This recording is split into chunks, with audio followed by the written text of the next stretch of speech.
আমরা একটা induction PIC 16+। ও আচ্ছা আচ্ছা। ইন্ডাকশানটায় আমরা দেখতে পাচ্ছি ইন্ডাকশানটায় E8 শো করছে।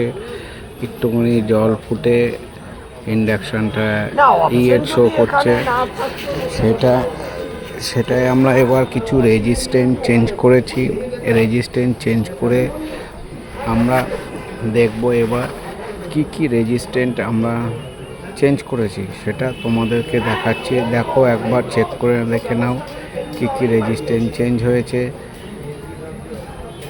এবার আমরা কুকিংয়ে বসায় দিলাম, কুকিংয়ে বসিয়ে চেক করছি।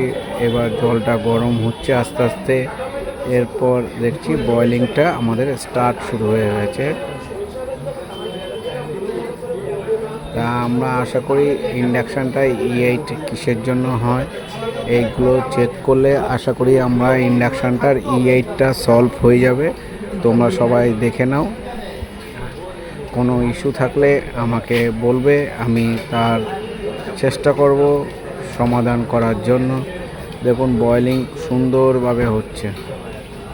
ঠিক আছে,